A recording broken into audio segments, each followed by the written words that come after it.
අයිබෝන් සුබ දවසක් ප්‍රාර්ථනා කරනවා සියලුම ළමයින්ට.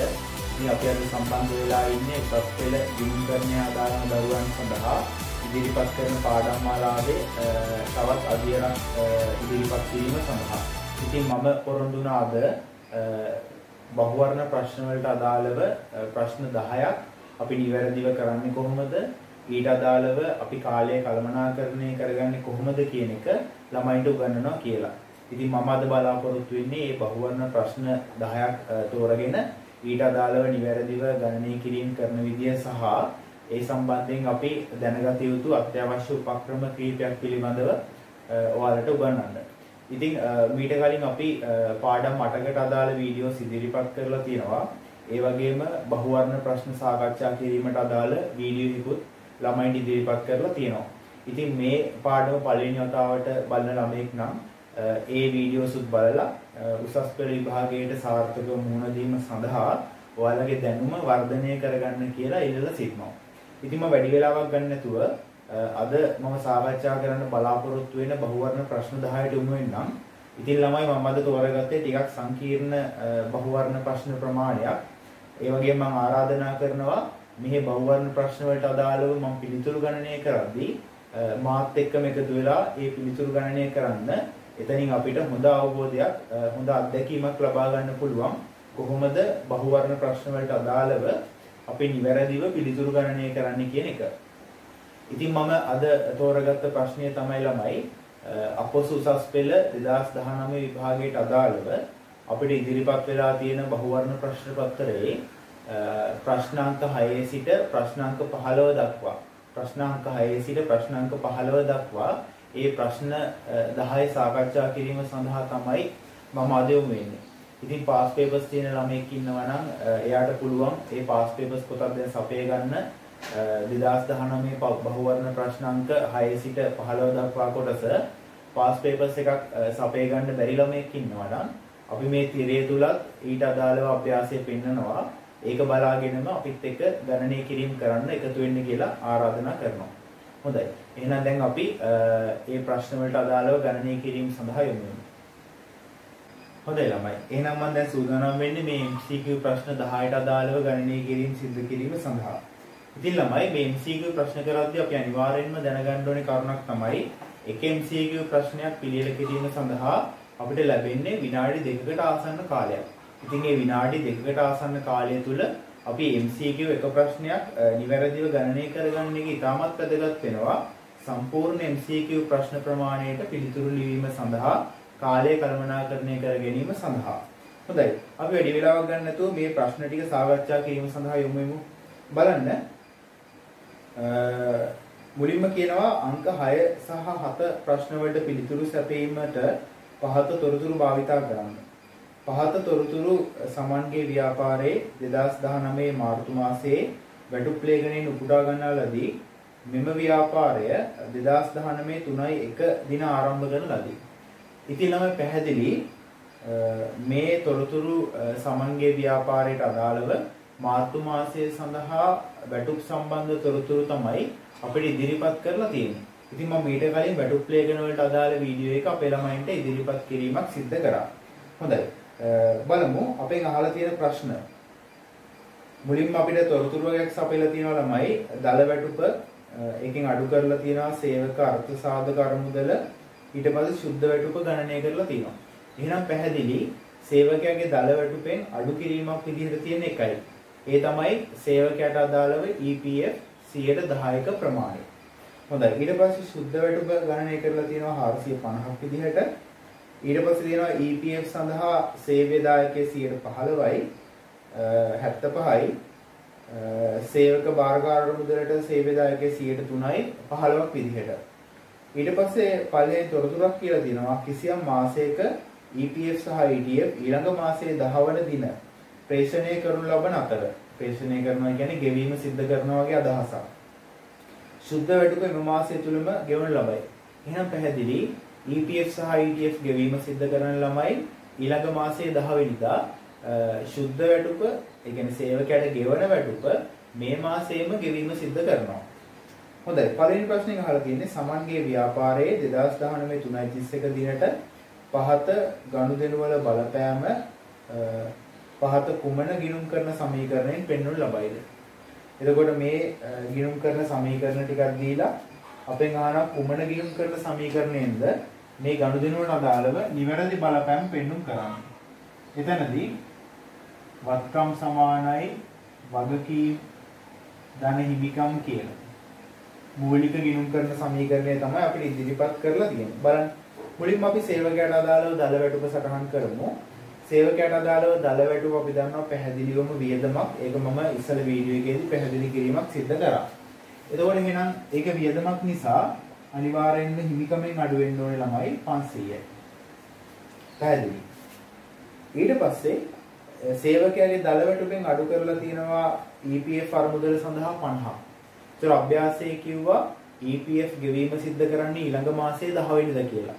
එහෙනම් මේ මාසයේ සඳහා හදන මේ ගිණුම් කරන සමීකරණයේ මේ EPF එක වගකීමක් විදිහට තමයි සටහන් වෙන්නේ. එහෙනම් ගෙවිය යුතු EPF එකක් තියෙනවා ළමයි 50ක. එහෙනම් වගකීම් වැඩි වෙනවා 50කින්. පැහැදිලි. ඊට පස්සේ සුද්ධ වැටුප. අපි දන්නා සුද්ධ වැටුප කියන්නේ සේවකයාගේ අතට ගෙවන ප්‍රමාණය. මේ අභ්‍යාසයේ සඳහන් කරා සුද්ධ වැටුප ඒ මාසෙම ගෙවීම සිද්ධ කරනවා. එහෙනම් සුද්ධ වැටුප ඒ මාසෙම ගෙවීම කරොත් තමයි වත්කම් අඩුවීමක් සිද්ධ වෙනවා 450කින්. මොකද මුදල් ගලාගෙන යාමක් සිද්ධ වෙන නිසා. හොඳයි. ඊට පස්සේ EPF සඳහා සේව්‍ය දායකය. සේව්‍ය කියන්නේ සමාගමට අදාළ EPF එක. අපි දන්නවා සේව්‍යගේ EPF එක සටහන් කරන විස්තරහන තමයි EPF වියදම් ගිණුම හර ගෙවල නැත්තම් ගෙවිය යුතු EPF ගිණුම බැර. ඒතර මේ අභ්‍යාසයේ කිව්වා EPF සහ ETF ගෙවීමක් සිද්ධ කරලා නැහැ කියලා. එහෙනම් EPF වියදම් ගිණුම හර කියන්නේ ඒක වියදමක්. ඒක හිමිකමෙන් අඩු වෙන්න ඕනේ 75යි. ඒ වගේම ගෙවීම සිද්ධ කරලා නැත්තම් ඒක වගකීමක් විදිහට වගකීම් වැඩි වෙන්න ඕනේ 75යි. පැහැදිලි. ඊට පස්සේ සේවයට අදාළව ETF එක සේවය ගෙවන ETF එක 15යි. ඒකට අදාළ දුවිස්සරහන වෙන්නේ මම ඉස්සල වීඩියෝ එකේ පැහැදිලි කරා ETF වියදම් ගිණුම හර ගෙවිය යුතු ETF ගිණුම බැර. ETF වියදම් ගිණුම හර ගෙවිය යුතු ETF ගිණුම බැර. එහෙනම් ETF වියදම් ගිණුම කියන්නේ ළමයි වියදමක්නේ. එහෙනම් මේ වියදම නිසා හිමිකම පැහැදිලිවම අඩු වෙනවා 15යි. EPF සහ ETF ලබන මාසයේ 10 ගෙවන්නේ කිව්වා. එහෙනම් ඒකත් තවදුරටත් වගකීමක් මේ මාසය තුල 15යි. වගකීම වැඩි වෙනවා 15කින්. එහෙනම් අපිට ගණනය කරන්න පුළුවන් මෙතන බලපුවාම වත්කම් 450කින් අඩු වෙලා තියෙනවා. ඊට පස්සේ මෙතන 140කින් වැඩි වෙලා තියෙනවා වගකීම්. ඒ වගේම හිමිකම 590කින් අඩු වෙලා තියෙනවා.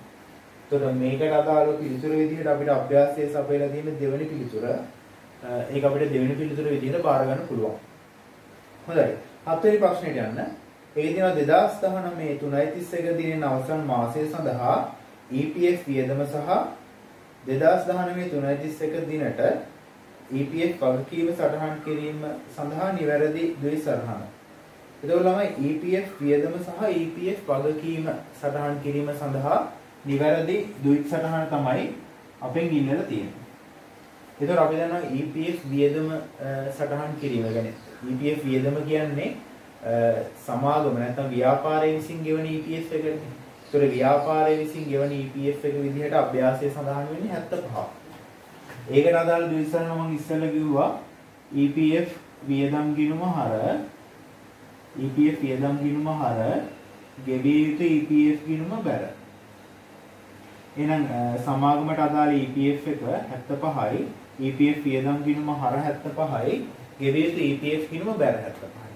ඒ වගේම අපි කියන EPF වගකීම සටහන් කිරීම. ඒතර අපි දන්නවා තවත් EPF වගකීමක් ඇතිවන එකේ තමයි සේවකයාගේ EPF එක.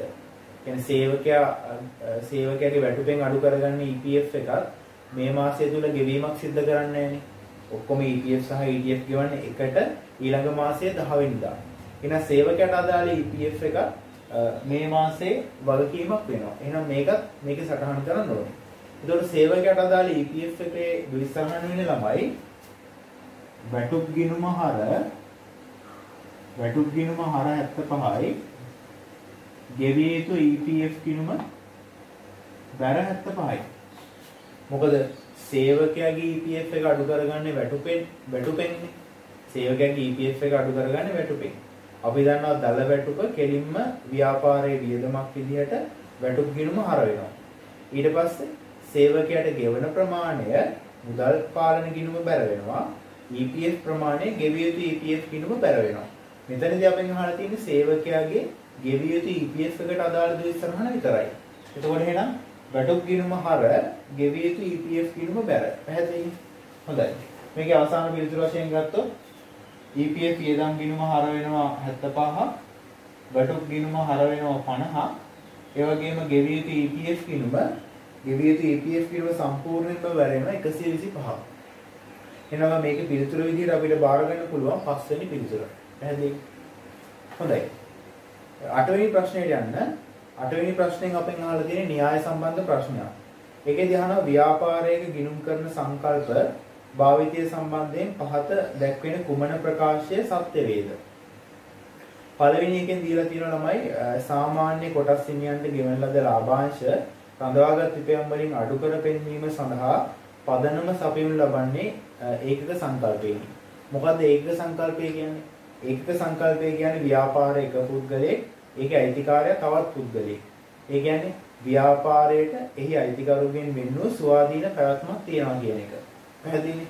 ඒතර අපි දන්නවා සමාගම් කියන ව්‍යාපාර සංවිධානය ගත්තහම අනිවාර්යයෙන්ම සමාගම් වලට නීතිමය පුද්ගල භාවයක් තියෙනවා. එහෙනම් සමාගම කියන්නේ එක පුද්ගලයෙක්, ඒකින් අයිතිකාරයෝ. ඒ කියන්නේ කොටස්කරුවෝ කියන්නේ තව පුද්ගලයෙක්. එතකොට ළමයි කොටස්කරුවෝ විසින් ව්‍යාපාරයෙන් ගැන්වි සිද්ධ කරපුවාම සමාගමක කොටස්කරුවෝ ගැන්වි සිද්ධ කරන ආකාරය තමයි ලාභාංශ කියන්නේ. මොකද සමාගමක ලාභය කොටස්කරුවන් අතර බෙදා හරින්නේ ලාභාංශ විදියටනේ.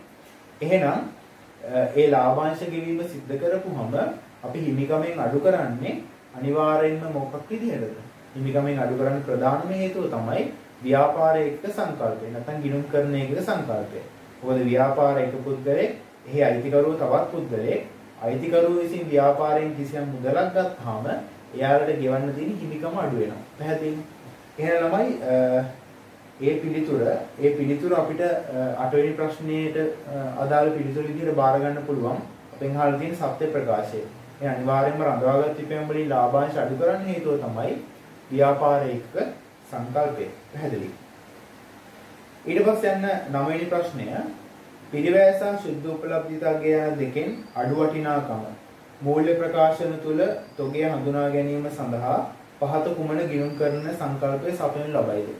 ඒ ළමයි මොන ගිණුම් කරන සංකල්ප වලට අදාළවද තොගේ පිරිවැය සහ ශුද්ධ උපලබ්ධිතාවය කියන දෙකෙන් අඩු අගය අපි මූල්‍ය ප්‍රකාශන තුල හඳුනගන්න.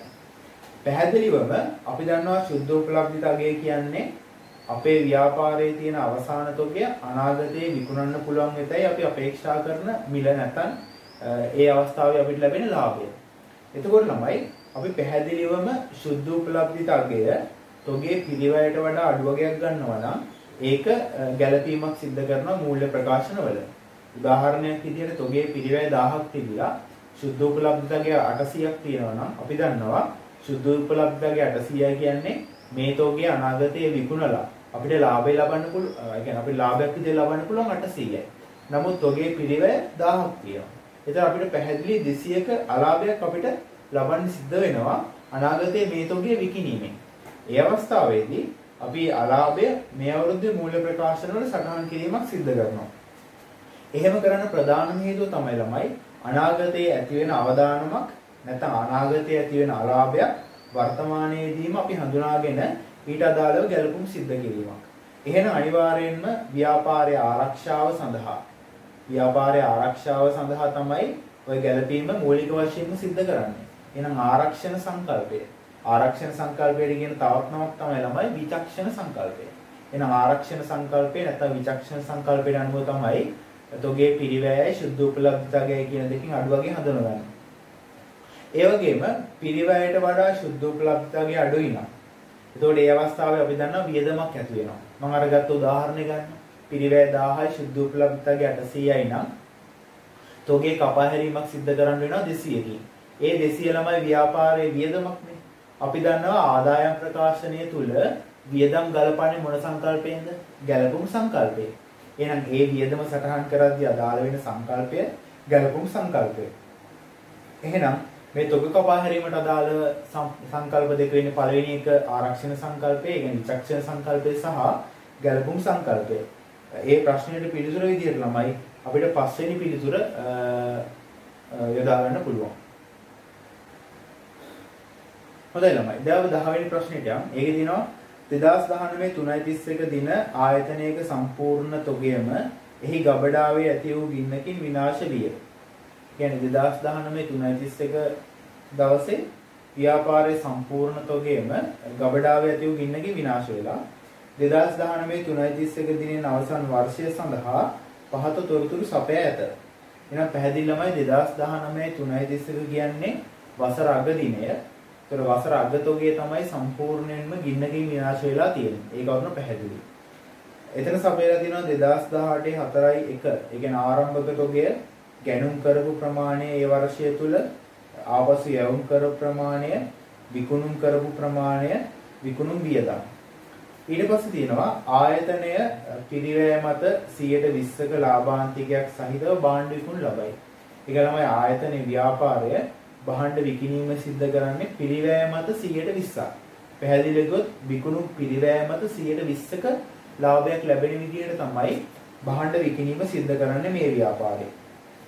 ඊට පස්සේ 2019 3:31 දිනට පැවති තොගේ පිරිවැයෙන් 80ක් ගෙවීමට රක්ෂණ සමාගම එකඟ විය. ඒ කියන්නේ අර ගින්නෙන් විනාශ වූ තොගෙන් 80ක් ගෙවන්න රක්ෂණ සමාගමක් එකඟ වෙලා. ඊට පස්සේ 2019 3:31 දින විනාශ වූ තොගේ පිරිවැය සහ 2019 3:31 දිනෙන් අවසන් වර්ෂය සඳහා හඳුනාගත් තොග හානි අලාභය කොපමණද කියලා පෙන්වනවා. ඒතර මුලින්ම අපි ගණනය කරන්න ඕනේ ළමයි මෙතනදී විනාශ වූ තොගේ වටිනාකම. විනාශ වූ තොගේ පිරිවැය.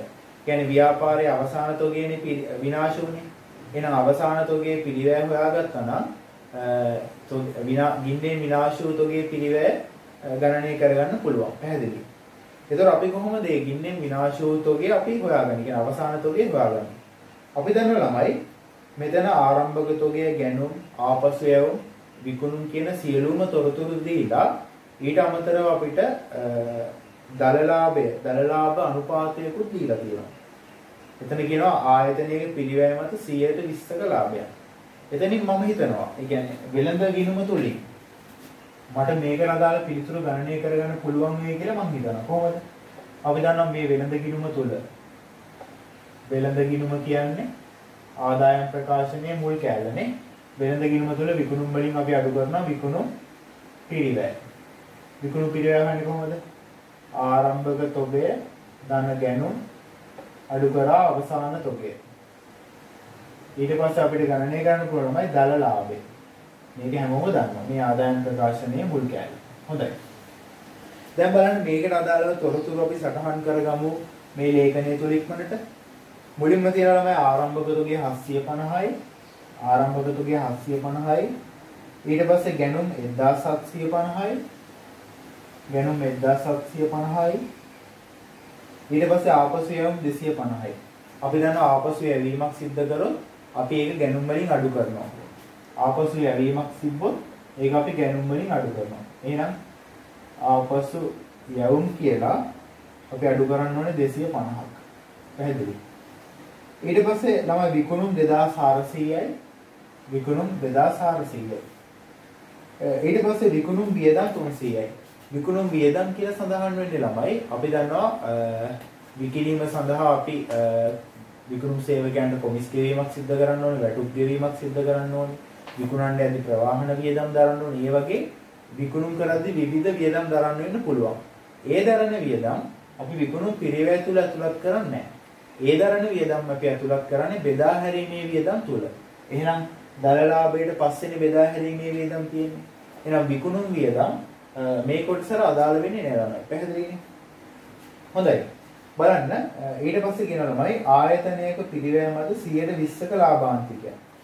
ඒ කියන්නේ ආයතනයේ පිරිවැය 100ක් නම් ලාභය, ඒ කියන්නේ පිරිවැය 100ක් නම් දල ලාභය 20යි. එහෙනම් අපිට විකුණුම් සටහන් කරගන්න පුළුවන් කීයක් විදියටද? 120ක් විදියට. පිරිවැය මත 120ක ලාභාන්තිකයක් කියන්නේ පිරිවැය 100ක් නම් දල ලාභය 20යි. එහෙනම් විකුණුම් කීයක් වෙනවද ළමයි? 120යි. දැන් බලන්න මට දල ලාභය හොයාගන්න බැයිද මේ තොරතුරු වලින්? මෙතන කියනවා විකුණුම් 2400යි. විකුණුම් 2400යි. ඉතින් ළමයි දැන් මට දල ලාභය හොයාගන්න පුළුවන් කොහොමද? 2400 120ෙන් බෙදලා වැඩි කරන්න පුළුවන් 20යි. 2400 120ෙන් බෙදලා වැඩි කරන්න පුළුවන් 20යි. එතකොට මට ගණනය කරන්න පුළුවන් දල ලාභය. ඒතර දල ලාභයේ විදිහට අපිට සටහන් වෙනවා ළමයි 400ක්. දල ලාභය 400යි. දල ලාභය 400යි නම් විකුණුම් පිරිවැය කීයද? 2000යි. පැහැදිලි? දල ලාභය 400යි නම් විකුණුම් පිරිවැය 2000ක් විදිහට තමයි සටහන් වෙන්නේ. මොකද 2400න් 2000ක් අඩු වෙලා තමයි දල ලාභය 400ක් වෙන්නේ. දැන් බලන්න අපි දරනවා මේ ටිකේ එකතුව. මේ ටිකේ එකතුව තමයි විකුණුම් පිරිවැය වෙන්නේ. ඒ කියන්නේ ආරම්භක තොගයේ ධන ගැනුම් අඩු කළා අපසු යම් අඩු කළා අවසාන තොගය. හරි. දැන් බලන්න එහෙනම් මට මෙහෙම මේක පිළියෙල කරගන්න පුළුවන්.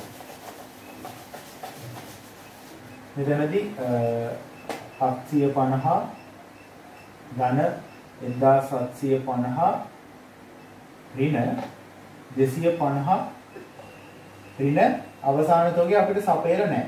මේ අපි හොයාගන්න යන්නේ මොකද්ද තමයි? අවසාන තොගය තමයි.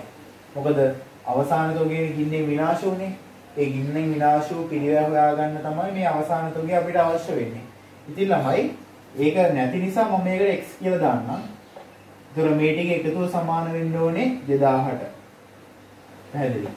එහෙනම් දැන් තුලනය කරලා බලන්න.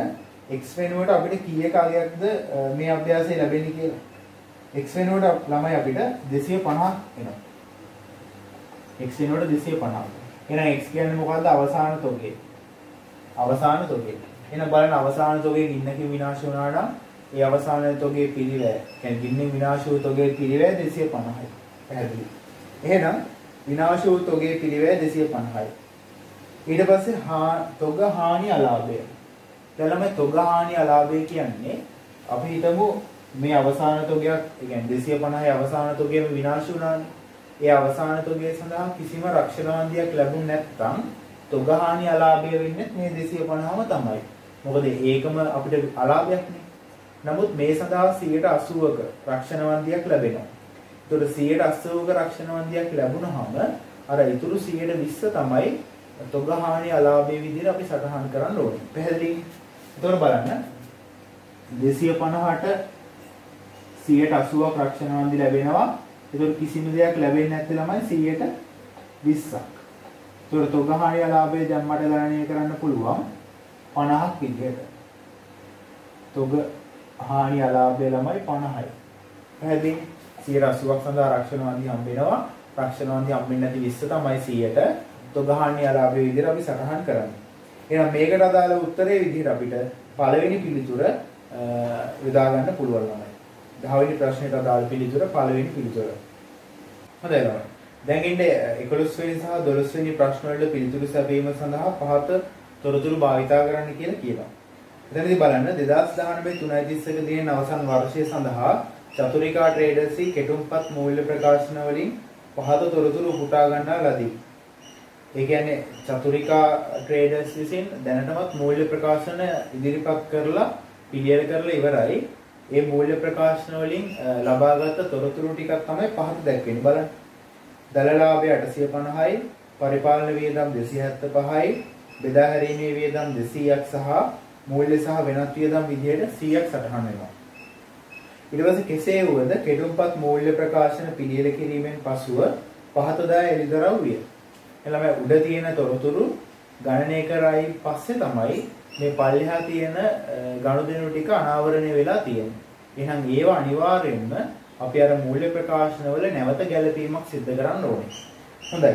අපි බලමු අපේ ප්‍රශ්නේ විදිහට අහලා තියෙන්නේ මොකක්ද කියන එක. පළවෙනි ප්‍රශ්නේ අහලා තියෙන්නේ අදාළ ගැලපීම් කිරීමෙන් පසු 2019 3:31 දිනෙන් අවසන් වර්ෂය සඳහා නිවැරදි පරිපාලන වියදම් සහ බෙදා හැරීමේ වියදම්. ඒතරම් අපේ 11 වෙනි ප්‍රශ්نين අහලා තියෙන්නේ 11 වෙනි ප්‍රශ්නේ අහලා තියෙන්නේ පරිපාලන වියදම් සහ බෙදා හැරීමේ වියදම්. නිවැරදි ප්‍රමාණය. හොඳයි. දැන් බලන්න එහෙනම් අපිට දැනටමත් අභ්‍යාසයේ සපයලා තියෙන පරිපාලන වියදම් සහ බෙදා හැරීමේ වියදම් 275යි 200යි. 275ක් සහ 200ක් විදිහට තමයි සපයලා තියෙන්නේ. හොඳයි. දැන් බලමු අපි මගහැරුණු තොරතුරු ටික. පළවෙනි එක 2019 3.31 දිනට ගෙවිය යුතු කාර්යාල සේවක වැටුප් 30ක් සහ විකුණුම් කොමිස් 20ක් ගිණුම්ගත කර නොමැත. එතකොට ළමයි කාර්යාල සේවක වැටුප් කියන්නේ පරිපාලන වියදමක් කියන එක පැහැදිලි. එහෙනම් ඒ 30 පරිපාලන වියදම් වලට එකතු වෙන්න ඕනේ. ඊට පස්සේ විකුණුම් කොමිස් 20ක්. ඒතකොට විකුණුම් කොමිස් කියන්නේ මොකද්ද? බෙදා හැරීමේ වියදම. එහෙනම් ඒ 20 බෙදා හැරීමේ වියදම් වලට එකතු වෙන්න ඕනේ. පැහැදිලි. ඊට පස්සේ ඉදිරියට ගෙවූ ගොඩනැගිලි කුලිය රුපියල් 40ක් පරිපාලන වියදම් ලෙස සටහන් කර ඇත. ඉදිරියට ගෙවපු ගොඩනැගිලි කුලිය ළමයි පරිපාලන වියදම් වල ඇතුළත් වෙලා. අපි දන්නා කිසියම් වියදමක් ඉදිරියට ගෙවුවාම ඒක වත්කමක් වෙන්නේ. වියදමක් නෙමෙයි. එහෙනම් මේ පරිපාලන වියදම් වල ඇතුළත් වෙලා තියෙන වත්කම ඉදිරියට ගෙවූ ගොඩනැගිලි කුලිය 40 අපි එතනින් ඉවත් කරන්න ඕනේ. පැහැදිලිද? හොඳයි. ඊට පස්සේ තියෙනවා මෝටර රථයේ ෂය 50ක් බෙදා හැරීමේ වියදම් තුල ඇතුළත් කර ඇත. කෙසේ වුවද මෙම මෝටර රථ කාර්යාල සේවකයන් සඳහා ප්‍රවාහන පාසුකම් ලබා දී ඇත. ඒතකොට කාර්යාල සේවකයන්ගේ ප්‍රවාහන පාසුකම් සඳහා තමයි මෝටර රථය භාවිතා කරන්නේ. එහෙනම් මේ මෝටර රථය සම්බන්ධයෙන් දරන සියලුම වියදම් පරිපාලන වියදම් ඇතුළට තමයි ඇතුළත් වෙන්න ඕනේ. නමුත් එයා සටහන් කරලා තියෙන්නේ බෙදා හැරීමේ වියදම් තුල. එහෙනම් බෙදා හැරීමේ වියදම් වලින් මේ 50 අඩු කරලා අපි පරිපාලන වියදම් වලට එකතු කිරීමක් සිද්ධ කරන්න ඕනේ.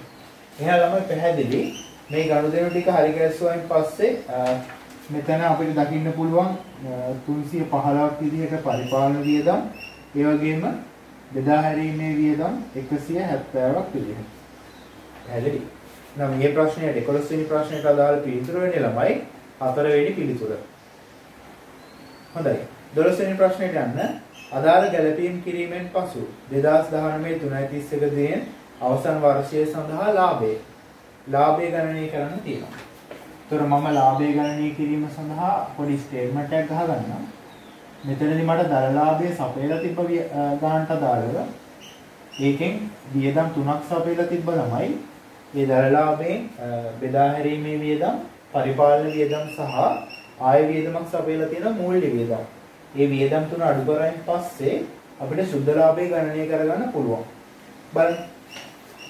එතන ළමයි මූල්‍ය වියදම් විදියට සපයලා තිබ්බේ 100ක්. ඒතකොට ඒ 100 කිසිම වැරද්දක් උනේ නැහැ. එහෙනම් මූල්‍ය වියදම් 100ක්ම අපිට අඩු කරන්න පුළුවන් කිසිම ප්‍රශ්නයක් නැතුව. මොකද ඒකට බලපාන කිසිම තොරතුරක් අපිට හම්බුනේ නැහැ අභ්‍යාසය තුළ. නමුත් පරිපාලන වියදම් සහ බෙදා හැරීමේ වියදම් වෙනස් වුණ නිසා ඒ වෙනස් වුණ අලුත් වගයන් තමයි අපි සටහන් කරන්න ඕනේ.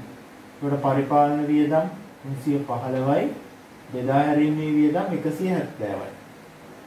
පැහැදිලි? ඒතකොට දල ලාභයේ විදියට ළමයි අපිට අභ්‍යාසයේ සපයලා තිබ්බා. දල ලාභයේ විදියට 850ක්. දල ලාභයේ විදියට 850ක්. ඒතර මේ වියදම් තුන අඩු කරායින් පස්සේ අපිට ව්‍යාපාරයේ සුද්ධ ලාභය ගණනය කරන්න පුළුවන් 265ක් විදියට. 265ක් විදියට. එහෙනම් 12 වෙනි ප්‍රශ්නයට අදාළ පිළිතුර වෙන ළමයි 3 වෙනි පිළිතුර 2,65,000යි වර්ෂය සඳහා ලාභය. පැහැදිලිද? හොඳයි. අපි ඉස්සරහට යමු. ඊළඟ එකේ අපිට කියලා තියෙනවා 2019 3.31 දින අවසන් වර්ෂය සඳහා නිෂ්පාදන ව්‍යාපාරයක ප්‍රාථමික පිරිවැය සහ මුළු නිෂ්පාදන පිරිවැය පිළිවෙලින් 900ක් සහ 1600ක් විය. ඒතර ප්‍රාථමික පිරිවැය දීලා තියෙනවා මුළු නිෂ්පාදන පිරිවැය දීලා තියෙනවා. අපි දන්නවා ළමයි මුළු නිෂ්පාදන පිරිවැය හැදෙන්නේ කොහොමද? මුළු නිෂ්පාදන පිරිවැය හැදෙන්නේ ප්‍රාථමික පිරිවැය සහ නිෂ්පාදන පොදුකාර්ය පිරිවැය කියන දෙක එකතු වෙයි. එතකොට මෙතන ඊට පස්සේ කියනවා 2018 3.31 සහ 2019 3.31 දිනයන්ට නිෂ්පාදන පිරිවැය ගිණුම්ගත කරන ලද නොනිමි තොග. ඒ කියලාමයි ආරම්භක නොනිමි තොගේ සහ අවසාන නොනිමි තොගේ අපිට සපයලා තියෙනවා. ඒක අගය කරලා තියෙන නිෂ්පාදන පිරිවැය ගිණුම් කරන ලද. එතකොට අපි නිෂ්පාදන ගිණුමක් ගහුවොත් මෙහෙම සමන්නේ හැදෙන්නේ. අපි දන්නවා නිෂ්පාදන ගිණුම මුලින්ම සටහන් කරන්නේ ප්‍රාථමික පිරිවැය. කියන්නේ මේක. ඒකට එකතු කරනවා මොනවද? නිෂ්පාදන පොදු කාර්ය පිරිවැය. ඊට පස්සේ ඒකේ නොනිමිත ගගය කරන්නේ නිෂ්පාදන පිරිවැයට නිසා අපි අවසානයේදී මුල නොනිමිතෝගේ එකතු කරලා අඩු කරනවා අග නොනිමිතෝගේ. පැහැදිලි. ඔහොම තමයි එහෙනම් නිෂ්පාදන පිරිවැය අපි ගණනය කරගන්නේ. නිෂ්පාදන පිරිවැය ගණනය කරගන්නේ. එතකොට බලන්න මෙතන අපේ ළමයි ප්‍රශ්නේ විදියට අහන්නේ මේ ප්‍රශ්නේ 2019 3.31 තියෙන අවසන් වර්ෂය සඳහා නිෂ්පාදන පොදු කාර්ය පිරිවැය කොපමණද? ඒ කියන්නේ මෙතනට එන අගය තමයි අපි අහන්නේ. නිෂ්පාදන පොදු කාර්ය පිරිවැය. හොඳයි. අපි අනිකුත් දීලා තියෙන තොරතුරු ටික සටහන් කරලා නිෂ්පාදන පොදු කාර්ය පිරිවැය ගණනය කිරීමක් සිදු කරගමු. මුලින්ම තිබ්බ ළමයි නිෂ්පාදන ප්‍රාථමික පිරිවැය සහ මුල් නිෂ්පාදන පිරිවැය පිළිවෙලින් කියලා 900යි 1600යි. එහෙනම් ප්‍රාථමික පිරිවැය 900ක් විදිහටත් මෙතන 1600ක් විදිහට නිෂ්පාදන පිරිවැය අපිට අභ්‍යාසයේ සපයලා තියෙනවා. ඊට පස්සේ මුල සහ අග නොනිමි තිබ්බා 200යි 330යි. අපි දන්නවා මුල නොනිමි අපි එකතු කරනවා අග නොනිමි අඩු කරනවා. මුල නොනිමි එකතු කරනවා අපි ළමයි අග නොනිමි අඩු කිරීමක් තමයි සිද්ධ කරන්නේ. පැහැදිලි. ඒතර මුල සහ අග නොනිමි වල එකතුව අවසාන පිළිතුර විදිහට අපිට න ඍණ 130ක්. 200න් 330ක් අඩු වුණාම ඍණ 130ක් විදිහට තමයි සටහන් වෙන්නේ. දැන් බලන්න ළමයි. මෙතන නිෂ්පාදන පොදු කාර්ය පිරිවැය ගණනය කරන්න නම් මේ නිෂ්පාදන පිරිවැයෙන් අඩු වුණ 130 එකතු කරලා එකතු වුණ 900 අඩු කරන්න ඕනේ. ඒ කියන්නේ 1600න් දැන් අඩු වෙලා තියෙන 130ක්. ඒක එකතු කරලා ප්‍රාථමික පිරිවැය විදිහට එකතු වුණ 900 අඩු කරා නම් නිෂ්පාදන පොදු කාර්ය පිරිවැයට අදාළ පිළිතුර ගණනය කරන්න පුළුවන්. ඉතින් ළමයි මේ ටිකේ පිළිතුර විදිහට අපිට 830ක් ගණනය කරගන්න පුළුවන්. පැහැදිලි. බලන්න 900ට 830ක් එකතු වෙලා 130ක් අඩු වුණාම 1600 පිළිතුර විදිහට නිවැරදි වෙනවා. එහෙනම් මෙතන නිෂ්පාදන පොදු කාර්ය පිරිවැය වෙන්නේ ළමයි 830යි. එහෙනම් අපිට ඒකට අදාළ පිළිතුර විදිහට තුන්වෙනි පිළිතුර බාර ගන්න පුළුවන්. පැහැදිලි. හොඳයි ළමයි. එහෙනම් අපි 14 වෙනි ප්‍රශ්නෙට යමු. සුබ සාධක සමිතියක 2019 3.31 ගෙන් අවසන් වර්ෂයේ තුල සිටි සමාජිකයන් සංඛ්‍යාව 150කි. සමාජිකයෙකුගේ වාර්ෂික සමාජික ගාස්තුව 2000ක් වේ. 2019 3.31 දිනෙන් අවසන් වර්ෂය තුලදී සමිතියට ලද මුදල් පහත පරිදි වේ. එතකොට ඒ වර්ෂය තුල ළමයි අපිට ලැබිලා තියෙනවා ප්‍රවර්තන වර්ෂය සඳහා සමාජික මුදල් ලක්ෂ 2,200ක ප්‍රමාණයක්, පරිත්‍යාග 250ක ප්‍රමාණයක්. ඊට පස්සේ 2018 3.31 දින කල්පිරුණු ස්ථාවර තැන්පතුවෙන් ලද මුදල් 560ක්. මේන් 60ක් පොලි ආදායම් වන අතර එය 2018 3.31 දිනට ලැබිය යුතු පොලි ආදායම් ලෙස හඳුනාගෙන තිබුණි. එනලම ස්ථාවර තැන්පතුවකට අදාළව මුදලකුත් ලැබිලා තියෙනවා. නමුත් ඒක කල්පිරලා තියෙන්නේ 2018 3.31. එහෙනම් පැහැදිලි ඒක මේ වර්ෂයට අදාළව ආදායමක් විදිහට අපිට හඳුනා ගන්න බෑ. ඒ සම්බන්ධයෙන් ලැබෙන ස්ථාවර තැන්පතු පොලිය. මොකද ඒක කල්පිරලා තියෙන්නේ 2018 3.31. එහෙනම් ඒක 2018 3.31 අවසන් වන වර්ෂයට අදාළව තමයි පොලි ආදායමක් විදිහට හඳුනා ගන්න පුළුවන්. ඒක පැහැදිලි. ඊට පස්සේ පරිත්‍යාග ඒ ලද වසරේ සිට වසර 5ක් තුල සමාන වටිනාකම් වලින් ආදායමක් ලෙස හඳුනා ගැනීම සමාගමේ ප්‍රතිපත්තියයි. මම ලාභ අරමුණු කරනගත් ව්‍යාපාර වීඩියෝ එකට අදාළව කිව්වා පරිත්‍යාගයක් හම්බුනහම සමහර විශේෂ පරිත්‍යාග තියෙනවා. ඒ පරිත්‍යාගය හම්බුන වර්ෂයේදීම සම්පූර්ණ ප්‍රමාණය ආදායමක් විදිහට හඳුනගන්නේ. ඒකේ කොටසක් තමයි එක වර්ෂයක ආදායමක් විදිහට හඳුනගන්නේ. එහෙම වර්ෂ කිහිපයකින් තමයි ආදායම් ප්‍රකාශනය තුල ඒක ආදායමක් විදිහට හඳුනගන්නේ. එහෙනම් මෙතනත් කියනවා පරිත්‍යාග විදිහට ලැබුණු සම්පූර්ණ ප්‍රමාණය එකපාර ආදායමක් විදිහට හඳුනගන්නේ නැහැ. ඒක වසර 5කින් තමයි ආදායමක් විදිහට හඳුනගන්නේ. කොටස් 5කට බෙදලා කොටස තමයි ආදායමක් විදිහට හඳුනගන්නේ. පැහැදිලිද? ඊට පස්සේ ඉහත ගනුදෙනු නිසා 2019 3.31 ගෙන් අවසන් වර්ෂය සඳහා හඳුනාගත් ආදායම සහ 2019 3.31 දිනට වත්කම් වල වැඩිවීම. අපේ ප්‍රශ්نين අහන්නමයි ප්‍රශ්نين අහන්නේ ආදායම සහ වත්කම් වැඩිවීම. වත්කම් වැඩිවීම බලමු. මුලින්ම අපිට කිව්වා මේ ව්‍යාපාරයේ මේ ලාභ අරමුණු කර නොගත් සංවිධානයේ සමාජික සංඛ්‍යාව 150යි. එක්කෙනෙක්ගේ වාර්ෂික සමාජික මුදල 2000යි. එනනම් ආදායම ගණනය කරන්න පුළුවන් සමාජික මුදල් ආදායම 150 වැඩි කිරීම 2000. පැහැදිලිද? ඒකට සමාජික මුදල් ආදායම විදිහට අපිට ලක්ෂ 3ක් හඳුනා ගන්න පුළුවන්. ඊට පස්සේ ප්‍රවර්තන වර්ෂය සඳහා සමාජික මුදල් ලැබීම 200යි. ඒතොර ලැබුණු සමාජික මුදල නිසා මුදල් කියන වත්කම වැඩි වෙනවා ළමයි 200ක්. ඒ කියන්නේ ලක්ෂ 2ක්. පැහැදිලි. අපේ ප්‍රශ්නය තියෙන්නේ වත්කම් වැඩි වීමනේ. ඒතොර මුදල් වත්කම් වැඩි වෙනවා ලක්ෂ 2ක්. ඒ වගේම පැහැදිලි මේ ලැබිය යුතු සමාජික මුදල් ලක්ෂයක් ඇති වෙනවා. මොකද වර්ෂයට අදාළව ලක්ෂ 3යි. නමුත් ලැබිලා තියෙන්නේ ලක්ෂ 2යි. එහෙනම් ලැබිය යුතු සමාජික මුදල් කියලා වත්කමකුත් ඇති වෙනවා ලක්ෂයක. එහෙනම් වත්කම් වැඩිවීම විදිහට මේ ලැබිය යුතු සමාජික මුදල් ලක්ෂය වැඩිවීමත් අපිට සටහන් කරන්න පුළුවන්. පැහැදිලි. ඊට පස්සේ පරිත්‍යාග ළමයි 250යි. අපි දන්නවා පරිත්‍යාග සඳහා 250ම මේ වර්ෂය තුලනේ ලැබෙන්නේ මුදල් ලැබීම වෙන්නේ. එහෙනම් වත්කම් වැඩිවීමක් සිද්ධ වෙනවා. මුදල් කියන වත්කම් වැඩිවීමක් සිද්ධ වෙනවා සම්පූර්ණ 2,50,000ෙම. පැහැදිලි. ඒ වර්ෂයේ ලැබෙන නිසා. නමුත් අපිට කිව්වා අපි ආදායමේ හඳුනගද්දී වසර 5කින් තමයි ආදායමේ හඳුනගන්න ඕනේ. එහෙනම් මේ වර්ෂයට අදාළ පරිත්‍යාග ආදායම බලන්න. සම්පූර්ණ පරිත්‍යාග ආදායම 5න් බෙදන්න ඕනේ. පැහැදිලිද? ඒකවල ළමයි මේ වර්ෂයට අදාළ පරිත්‍යාග ආදායම 50ක් විදියට තමයි සටහන් වෙන්නේ. ඒ කියන්නේ 50,000. පැහැදිලිද? ඒක ආදායම. ඊට පස්සේ බලන්න 2018යි 3.31 කල් පිරුණු ස්ථාවර තැන්පතුවට ලද මුදල 560යි.